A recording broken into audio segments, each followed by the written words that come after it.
Hi friends, welcome to my YouTube channel. నేను మీ మైరా. అదే నీవు అదే నేను పార్ట్ 70. అసలు ఈ ప్రపంచంతో నాకేం సంబంధం లేనట్టు అనిపిస్తోంది. నువ్వు చెప్పు, ఈ సిచ్యువేషన్ నుంచి నేను బయటపడతాను కదూ. మళ్ళీ అమ్మ ఎప్పటిలా నాతో మాట్లాడుతుంది కదూ. పర్ణిక చేతిని తీసుకుని గుండెల మీద పెట్టుకుంటూ ఆర్తిగా అడిగాడు. చుట్టూ అంతా నిశ్శబ్దంగా ఉంది. హాస్పిటల్లో వచ్చే మెడిసిన్ స్మెల్ తప్ప ఇంకేం తెలియడం లేదు. నర్సులు షిఫ్ట్ చేంజ్ అయినట్టున్నారు. అమ్మ గురించి చెప్పి చెప్పి అలసిపోతున్నాడు తపస్వి. గోవర్ధన్ ఒకసారి అంతా తిరిగి చూసుకుని వచ్చి కారిడార్లో ఉన్న చైర్లో దూరంగా కూర్చున్నాడు. కపిల అనిరుద్ గదిలోకి వెళ్ళి చూసొచ్చి ఒకసారి కావేరిని కూడా చూసుకుంది. తిరిగి వచ్చి నిద్రకి ఆగలేక గోవర్ధన్ భుజం మీద తలపెట్టుకొని అక్కడ నుంచి కాసేపు అయ్యేసరికి ఒడిలోనికి జారింది. నిద్రమొహం అని ముద్దుగా విసుక్కొని తన ఒళ్ళో సరిగ్గా పడుకోబెట్టుకున్నాడు గోవర్ధన్. అప్పుడే కావేరిలో చిన్న కదలిక రావటం చూసి నర్సు పరిగెత్తుకుని వెళ్ళి డాక్టర్ని తీసుకొచ్చింది. కపిలను నిద్రమొహాన్ని ముద్దుగా విసుక్కొని తన ఒడిలో సరిగ్గా పడుకోబెట్టుకున్న గోవర్ధన్ చిత్రంగా చూస్తున్నాడు నర్సు వైపు. ఇన్ని రోజులు క్రికెట్ అంటే నా ప్రాణమని అనుకున్నాను పరి. క్రికెట్ కంటే నాకేదీ ఎక్కువ కాదని అనుకునేవాడిని. ఇప్పుడు నాకు అది కూడా అవసరం లేదు. అమ్ముంటే చాలు. ఎలా అయినా ఏ మూలైనా ఈ ప్రపంచంలో బ్రతికేయగలను అనిపిస్తోంది. తపస్వి చెప్పేది శ్రద్ధగా వింటూనే ఉంది పర్ణిక. మనసులో అమ్మ గురించి ఏమనుకుంటున్నాడో మొత్తం అన్నీ చెప్పని. ఈ విధంగా అయినా కొంత బాధ తగ్గుతుంది అనుకుంది. మధ్య మధ్యలో నీకు నేనున్నానంటూ పెనవేసుకున్న ఇద్దరి చేతివేళని మృదువుగా ఒత్తుతోంది. అసలు అమ్మ లేదని నువ్వెందుకు అనుకుంటున్నావు తపస్వి? ఒక డాక్టర్గా చెప్తున్నాను. ఆంటీ బాగానే ఉన్నారు. క్రికెట్ అనేది నీ లైఫ్లో వన్ ఆఫ్ ది పార్ట్ మాత్రమే. అది నీ ప్రొఫెషన్ తపస్వి. మీ అమ్మ నీ హోల్ లైఫ్. ఇద్దరూ మాట్లాడుకుంటూనే ఉన్నారు. దేవుడు తపస్వి మొర ఆలకించినట్టు, వాళ్ల బాధ తీర్చడానికి అన్నట్టు అప్పుడే కావేరిలో చిన్న కదలిక రావటం చూసి నర్సు పరిగెత్తడం కొంచెం టెన్షన్ పెట్టుకుంది పర్ణిక. నర్సు బయటకు వెళ్ళని చూసి కంగారుగా పర్ణిక, తపస్వి కావేరి రూంలోకి వెళ్లారు.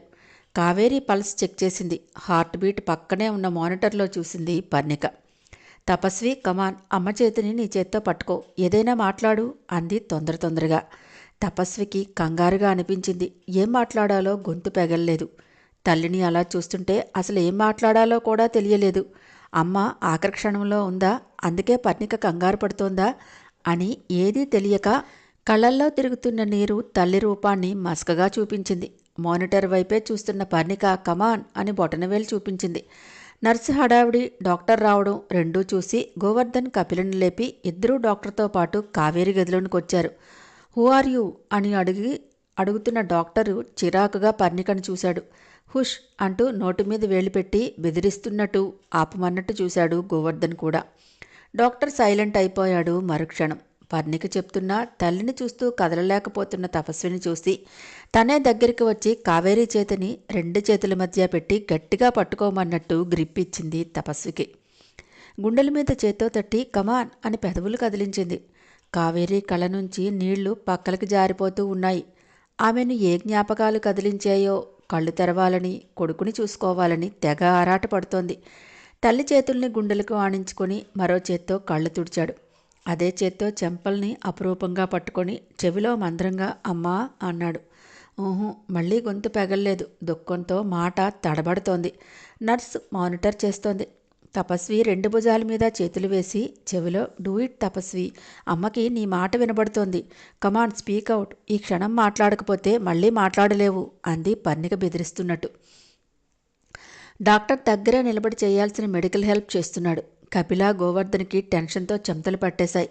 పర్ణిక మాటతో ఆలం నిజంగానే బెదిరిపోయాడు. అప్పుడు తానొక ఫేమస్ క్రికెటర్ అని గుర్తుకు రాలేదు. అమ్మా, నేనమ్మా నీ తపస్విని వచ్చాను. ప్లీజ్ ఒక్కసారి చూడమ్మా. నువ్వు అలా పడుకుంటే నాకు చాలా భయంగా ఉంది. ఒక్కసారి మాట్లాడు, నన్ను చూడు అని ఇంకా అంతకంటే ఎక్కువ మాట్లాడలేక చిన్నపిల్లాడిలా తల్లిని పట్టుకొని ఏడ్చేశాడు. ఆ దృశ్యం అందరికీ కళ్ళ వెంట నీళ్లు తెప్పించింది.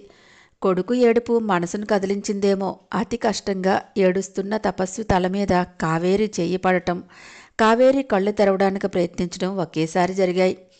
అమ్మ స్పర్శను గుర్తించిన తపస్వి బాధ మర్చిపోయి తలెత్తి తల్లివైపు చూశాడు. కావేరి కళ్ళు తెరవడానికి విశ్వ ప్రయత్నం చేస్తున్నట్టు రెప్పలు అలజడిగా కదులుతున్నాయి. ఆశ్చర్యంగా చూస్తున్నారు కపిల, గోవర్ధన్. డాక్టర్ చకచకా ఇంజెక్షన్స్ చేశాడు. స్టెబిలిటీగా ఉన్న హార్ట్ బీట్ ధైర్యాన్ని ఇచ్చింది. నర్సు వెట్ కాటన్తో కావేరి కంటి రెప్పలు తుడిచింది. ఎండిపోయిన పెదవుల మధ్య నుంచి మెల్లగా తపస్వి అని ఒక్కొక్క మాట కష్టంగా పలికింది కావేరి. తపస్వి ఆనందంగా అమ్మా చూడు ఇక్కడే ఉన్నాను నేను అన్నాడు భుజాలు పట్టుకుని. ప్లీజ్ తపస్వి, పేషెంట్ని అస్సలు కదిలించకు అంది పర్ణిక. కళ్ళు విప్పిన కావేరికి ఎదురుగా కొడుకు మొహం మసకగా కనిపించి మళ్ళీ అంతలోనే కళ్ళు మూసేసింది. గాల్లో కదులుతున్న తల్లి చేతికి తన చేతిని అందించి గట్టిగా ముద్దు పెట్టుకున్నాడు తపస్వి. ఆ క్షణం తపస్వికి ప్రపంచంలో ఏదీ ముఖ్యం కాదనిపించింది. నాకేం కాలేదు, నేను బాగానే ఉన్నాను, నువ్వేడవద్దు నాన్న, ఇక్కడే ఉండు అంది కష్టంగా. ఆ మాత్రానికే పొంగిపోయాడు తపస్వి. మళ్ళీ ప్రశాంతంగా కళ్ళు మూసుకుంది. డాక్టర్ అన్నాడు తపస్వి ఆందోళనగా. మరేం పర్వాలేదు, she is out of danger, ఆమె కోలుకుంటున్నారు, రేపటికి పూర్తిగా సెన్స్లోనికి వస్తారు అని అంటున్న డాక్టర్ మాటలు అక్కడున్న అందరి చెవుల్లో అమృతం పోసినట్టుగా అనిపించింది. కపిల, గోవర్ధన్ ముందుకు వచ్చి ఆలమును పట్టుకున్నారు. వాళ్ళ ముగ్గురు ఒక్కటి అన్నట్టు ఒకరి చుట్టూ ఒకరి చేతులు వేసుకుని అతుక్కుపోయారు. థ్యాంక్ గాడ్, ఇక అమ్మకేం పర్వాలేదురా అన్నాడు సంతోషంగా తపస్వి. పర్ణికకు కూడా చాలా సంతోషం వేసింది. నాలాగే అమ్మని కోల్పోతాడేమో అనుకున్నాను, పర్వాలేదు, దేవుడు అప్పుడెప్పుడైనా ఉన్నానని నిరూపించాడు అనుకుంది. ప్లీజ్ అందరూ బయట ఉండండి, పేషెంట్ దగ్గర ఎవ్వరూ ఉండొద్దు, ఇన్ఫెక్షన్ అవుతుంది అని డాక్టర్ ఆలమని కూడా బయటికి పంపించేశాడు. కారిడార్లో చైర్లో కూర్చున్న తర్వాత అప్పుడు హాయిగా ఊపిరి పీల్చుకున్నాడు ఆలం. అంతవరకు గుండెల్లో ఉన్న భారం ఏదో దిగిపోయినట్టు అనిపించింది. ఒక్కసారిగా నలుగురి మొహాల్లో నవ్వు తొంగి చూసింది. అప్పుడే గుర్తుకొచ్చినట్టు ఒకసారి అనిరుద్ను కూడా చూసి వద్దాం అని నలుగురు అనిరుద్ గదిలోనికి వెళ్లారు. అక్కడ ఉన్న డాక్టర్తో హౌ ఈజ్ అనిరుద్ డాక్టర్ అని చూస్తూ అడిగాడు తపస్వి.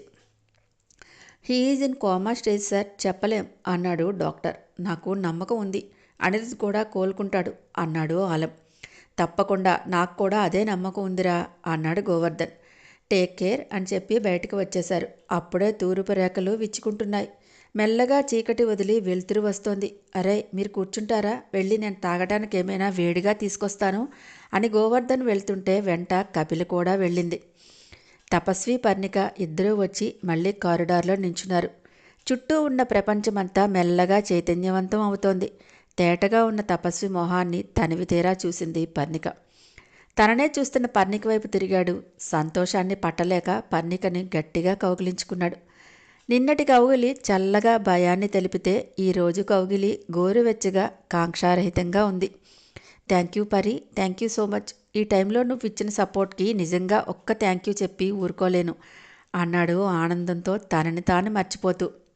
బదులుగా పర్ణిక వెన్ను నిమిరింది. మన అనుకున్న వాళ్ళకి థ్యాంక్స్ చెప్పాల్సిన అవసరం లేదనుకుంటాను అంది గతంలో అన్న తపస్వి మాటని గుర్తు చేస్తూ. దూరంగా గోవర్ధన్ మాటలు వినిపిస్తుంటే దూరం జరిగాడు అయిష్టంగా. నలుగురు కలిసి చల్లటి ఉదయాన్ని వేడిగా కాఫీతో మొదలుపెట్టారు. చక్కటి కాఫీ సుతారమైన పెదవులు దాటుకొని గొంతులోనికి దిగుతుంటే మనసంతా ఆహ్లాదంగా ఓ మంచి ఉదయం ప్రారంభమైంది అందరికీ. అక్కడే కాస్త ఫ్రెష్ అయ్యి నలుగురు మాటల్లో పడ్డారు. కావేరీ కోసం మధ్య మధ్య లోపలికి వెళుతూనే ఉన్నాడు తపస్వి. మధ్యాహ్నం వరకు అలాగే గడిపేశారు. సాయంత్రం రిసెప్షన్లో ఉన్న నర్స్ గోవర్ధన్ దగ్గరికి వచ్చి సార్ ఒకసారి నాతో రండి అని తీసుకువెళ్ళింది.